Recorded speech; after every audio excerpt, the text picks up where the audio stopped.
Okay, so now you're done with Christianity, and we're going to talk about the fall of Rome, or on your notes, it's the division of the Roman Empire. So Rome falls, and it does not happen overnight. This is a long period of time. They just finished 200 years of Roman peace, and things are starting to not look so great for Rome. You are not writing this down first. I will tell you when you need to start writing. The Roman Empire is in crisis. The Pax Romana ends, and Mark Aurelius is the last emperor. You did not need to know him, but he is the last one before the Roman Empire starts to kind of fall apart. His son takes over, and his name is not important. But there are a lot of things that cause Rome to crumble. You're going to go ahead and you're going to pause this video, and on here where it says on your notes 1, 2, 3, 4, 5, 6, you're going to fill out the 6 reasons why Rome fell. The geographic size, the economy, the military, the declining Roman populations, political problems, and invasion. These are all reasons why the Roman Empire is going to fall. And you need to go ahead and pause this video because you need to fill in all of the words, not just the categories, of the 6 reasons that Rome fell. Geographic size, difficulty of defense and administration. Economy, the cost of defensive and devaluation of Roman currency. Military, declining Roman populations, political problems, and invasion. I'll let you pause, and then when you continue, I will go ahead and explain them. Okay, welcome back. Rome is huge. If I had to look at this list of the 6 reasons and pick just one on why I thought Rome fell, I think I would probably assume that it was the size. Rome is a huge empire. It's running from Gaul all through the Mediterranean basin, and there is just no way that one single emperor can control all of it and be watching everybody at one time, using the same amount of money to trade with, or being able to manage against invasions and civil wars. It's just too big to manage. So that would be my best guess. You can have a different opinion. Economy. Roman currency is just not as valuable as it once was with trading. Military. People are tired of fighting for Rome. They had a great sense of nationalism, and now it's gone. People haven't been home for years, and they're using foreigners to fight their battles. So a lot of the Rome people are either getting free people to be in the military for them by using slaves, or they're using outsiders to serve for them. So there's this loss of morality and values in thinking that Rome is the best place to live.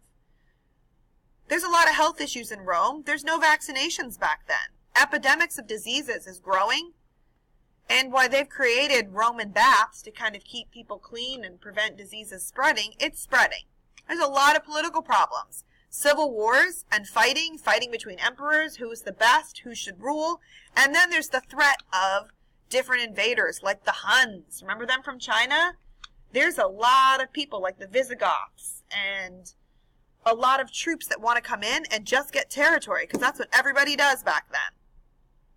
Okay, so all of these reasons cause Rome to start to crumble. But it takes a long time. So the next emperor that comes in is this guy. His name's Diocletian.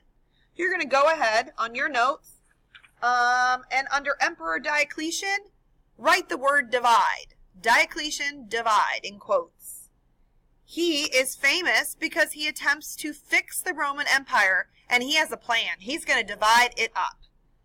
So he finds his buddy, Constantine, who's another emperor, and says, come join me. And this is his plan. Let me show you the picture.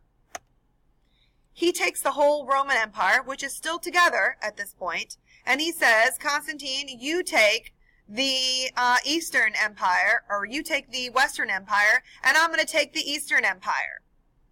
Well, here's what happens, guys. The empire, the Western Empire, is starting to crumble because there are people trying to invade the western part of the empire. So all that survives is Constantine's half.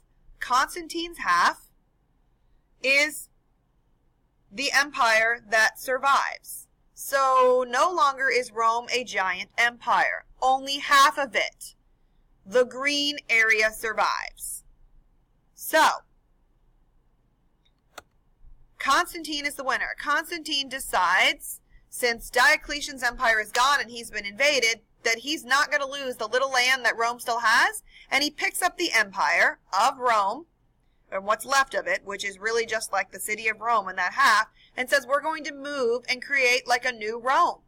Only like everybody else in history, he's going to name it after himself. So he's going to call it Constantinople. What's his name? Constantine. And now it's called Constantinople. And that's going to be the new empire of Rome, or the new city of Rome. He locates it in the Byzantium, which is your next unit after spring break. Let's go and look and see why he moved it to the Byzantine. Why Constantinople? Look at your notes. I already went ahead and listed 2 reasons for you. Figure out the 2 that are not on your notes. So, protection of the Black Sea and the eastern frontier is the first thing you're writing, because I've already listed distance from Germanic invasions for you, and then you need to list crossroads of trade. You're filling that in. All 4 reasons need to be filled in under Constantine. Go ahead and pause this so you can finish writing.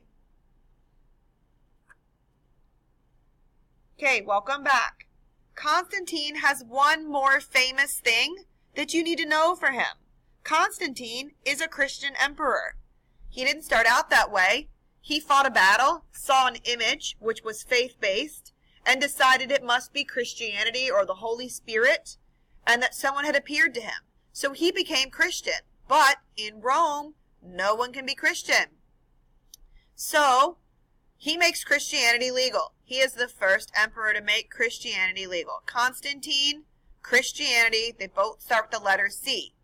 Just like Diocletian started with the letter D, and he divided the empire. Why Constantinople? Because if you look where Constantinople is, it is right up there by the Black Sea, right kind of towards the top, where it says Constantinople. And underneath it is the Mediterranean Sea.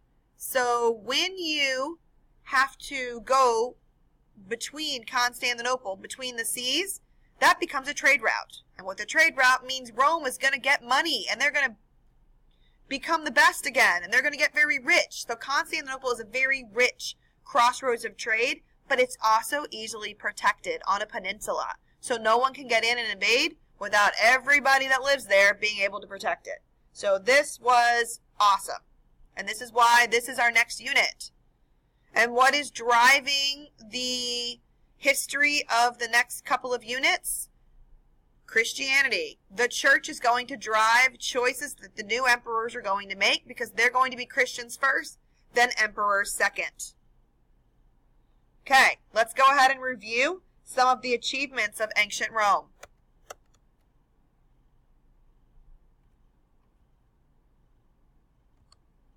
Hang tight while I open it.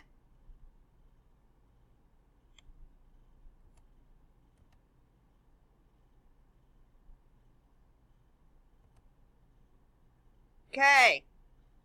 You're going to go ahead and finish filling in the achievements of ancient Rome. Under art and architecture, you're going to list the Pantheon. This is how it's spelled. This is a picture of the Pantheon.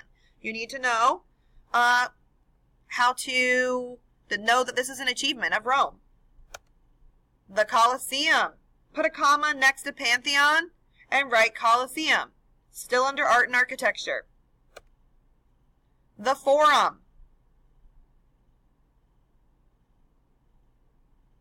Okay, so you have the Pantheon, you have the Colosseum, and you have the Forum, all under art and architecture. With technology, the Roman roads. You simply just need to write Roman roads for trade and economy. That's all you need to know for technology. And then you need to know the aqueducts. It carried water in and out of the empire. This is technology invention. The Roman arch. If you simply just want to draw a picture of the Roman arch, that is fine too. Just make sure you recognize it came from Rome. Science. Ptolemy invented that each planet rotates on its own axis. Just write down that each planet rotates on its axis and that he's an astronomer. You don't need to write this entire slide. The Romans were super concerned with staying cleanliness and with hygienic. So they built public baths to keep clean. People did not have baths in their house. They went down to the public bath to conduct business and to get clean. Kill two birds with one stone. Do them both. Cross out Galen. You do not need to know him. He is not on your test. They speak Latin in Rome. But French, Italian, Portuguese, and Spanish are also Romance languages that come from Latin. This is my favorite. The only poet you need to know from this time period is Virgil. He wrote a book called the Aeneid, or an epic poem.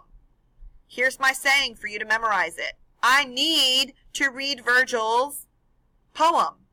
I need to read Virgil's poem. Aeneid, A-E-N-E-I-D. I need to read Virgil's poem. This is a review. They were Roman mythology. Their planet, their gods sounded like planets, and then they were also Christian. Their law was the 12 tables. We take from that innocent until proven guilty. That is Rome's law code, and that is what they all followed in the Roman Empire before it fell. All right, wrap up your notes, start your study guide.